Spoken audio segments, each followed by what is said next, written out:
Today's commentary is titled, How many times will you allow Nigerian rulers to deceive you before you say no more? Dear good people of Eastern Region Biafra, Efik, Ibibio, Igbo, Ijo, Ogoja, Ishekiri, Isoko, Ishan, Urobo, we ask you, how many times will you allow the rogues, the robbers that have been ruling Nigeria, the Hausa Fulani Yoruba oligarchy, the fundamentalist Islamic Sokoto Caliphate, to deceive you, lie to you, and treat you like an animal before you say no more?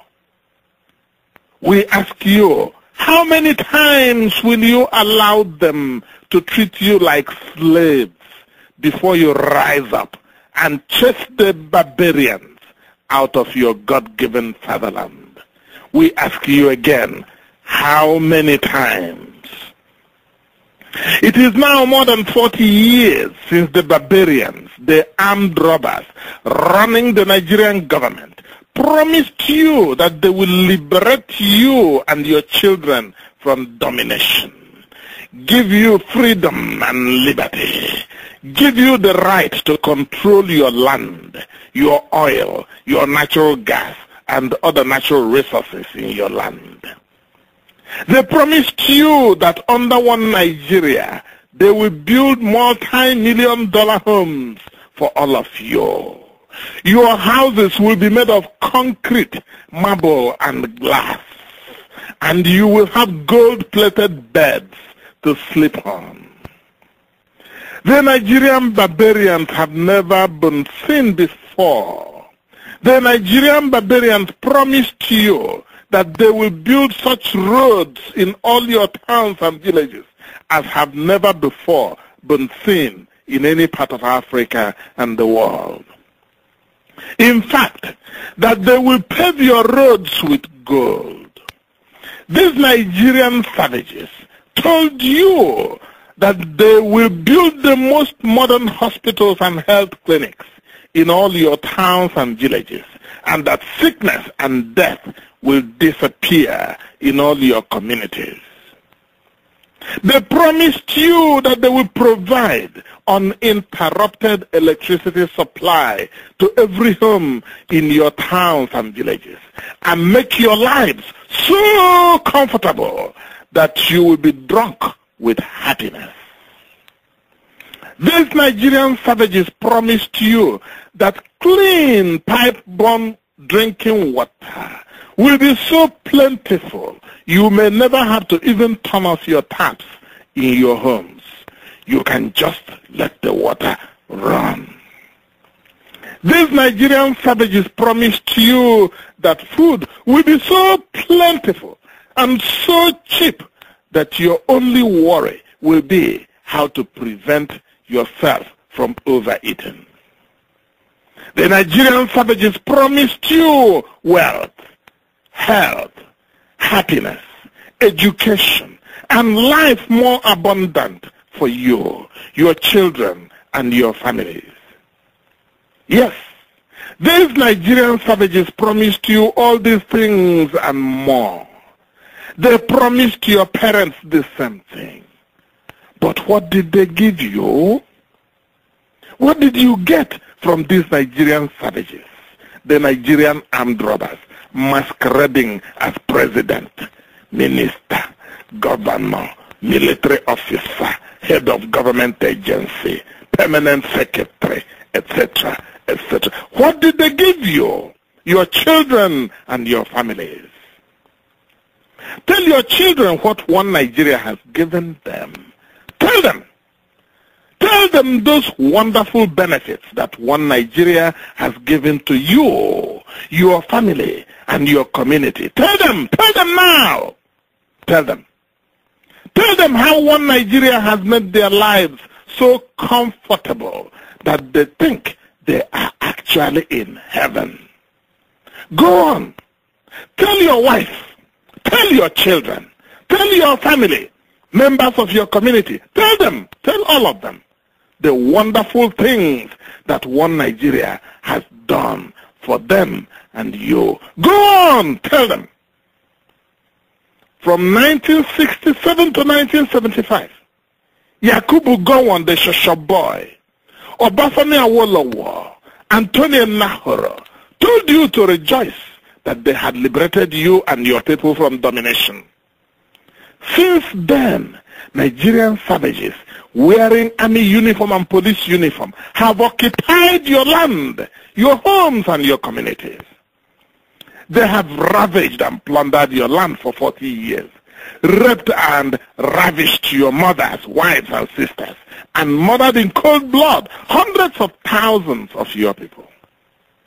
They are such savages that sometimes after killing your people, they cut off the hands and feet of the dead people just to spite them, the living relatives, and dishonor the dead. Whatever happened to the liberation they promised you? Where is it now? Murtala Mohammed and Obasanjo promised you heaven and earth.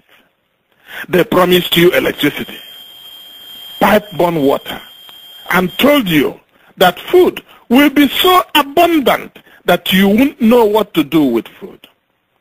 As they were telling you this, Murtala Mohammed was busy smuggling your one Nigeria into OIC, while Obasanjo secretly took over your father's land through what he called land use decree. You see, these people are psychopathic, lying bastards. Then came Shehu Shagari, the man who saw no evil, heard no evil, and spoke no evil. He flooded federal institutions in your land with his cronies from the caliphate. They took over total control of your land.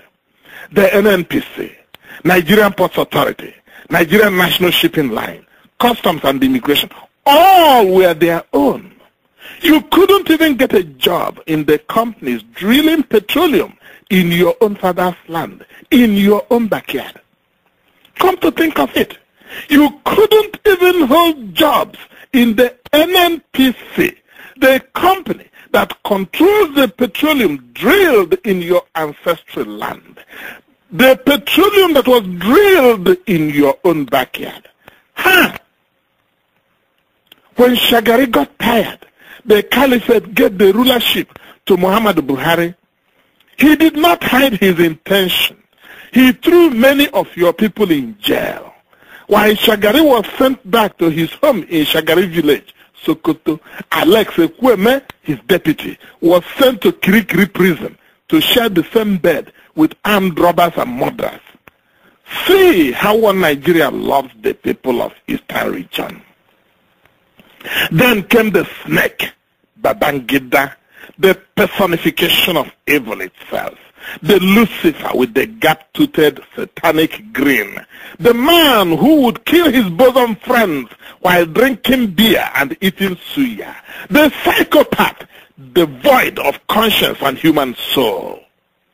He promised you freedom, liberty, control of your life. He even promised you democracy and the right to elect your own leader. He promised you security of life and property and life of affluence and abundance. What did he deliver to you?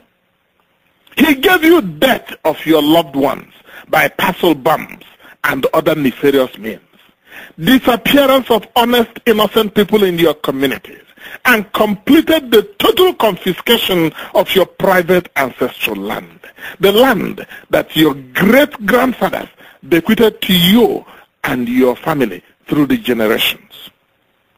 He institutionalized corruption of your people and made it a way of life, and completed turning one Nigeria into an Islamic state. This evil genius, with his twisted mind, would send barbarian Nigerian soldiers in the dead of night to wipe out whole villages in your community, only to announce the next morning that the villages were attacked by neighboring villages in an intercommunal conflict. This deadly man, with the mind of a savage, took the decapitation and despoliation of your cities, towns and villages to new heights. In fact, for him, it was sport.